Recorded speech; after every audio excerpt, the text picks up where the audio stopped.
Wallsend Boys Club is where it all started for me.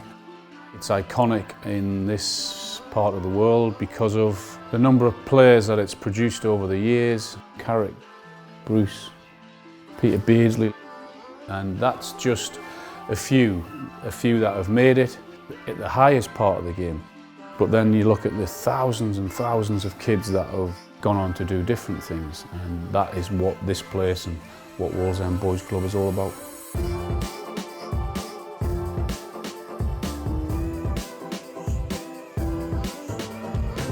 I've been here since 1968.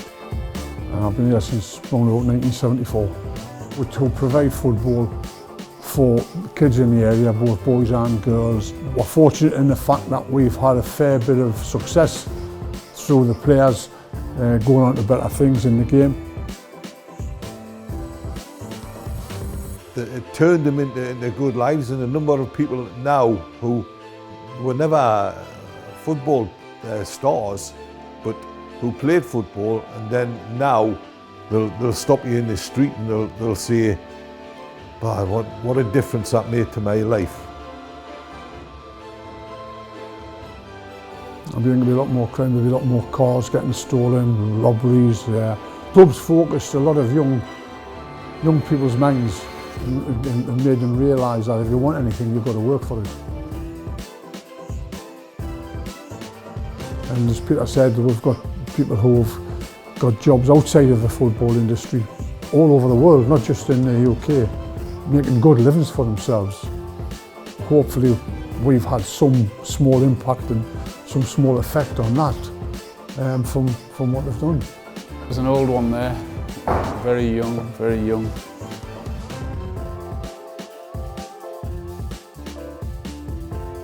Bit of hair there. The island's just starting to happen there on the front of the... Should have realised then and just shaved it all off. I remember seeing his first game, and I remember going up and watching him play up at Gosforth School. That was my first sight of him. That was when we then invited him. And I can remember watching him playing for the under 10s, under 11s, under 12s. He was the youngest in the team, you know. His birthday allow him to play down a year. He would not do that. So he was the youngest in the team, travelled the forest as well. He wasn't the quickest. He was very strong. He was probably the most vocal. If there was something to be said, whether it was to me or whether it was to a player, he would say it. And that was one of his great strengths, which he's still got now. I think what's important also is how things have changed. Myself and Michael Carrick were here a couple of months ago and opened the new 3G artificial pitch. There was no such thing in our day. I think that's hugely important to have that now because of the number of games that have been cancelled because of the weather, the rain, whatever that may be. It's a constant up here in the during the winter. Isn't it? What this enables the kids to do now is just train every day, train every night under the floodlights. You don't have to get home because it's dark at night now. You can stay out here whenever you want. Huge improvement to when I was playing.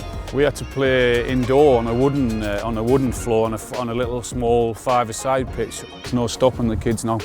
If there's a kid that wants to come down to the boys' club, we'll have open trials at the end of every season. They can come down, we can have a look. We can't guarantee anything, but what we can say is we're prepared for anybody to come down and have a go and see how they do. If we get, like say, 20 players, we'll try to accommodate that 20 with a scale of ability. It's there for them if they want it. But there's an awful lot of work goes in to running this place with the coaches who give up all their free time. It's not as if you just got to rock up and turn up on a Saturday or Sunday morning. It just doesn't work like that. You've got people with the pitches, you've got people with the dressing room, you've got people with the coaches taking the kids. You've got to travel here, there and everywhere. You've got to do all the paperwork.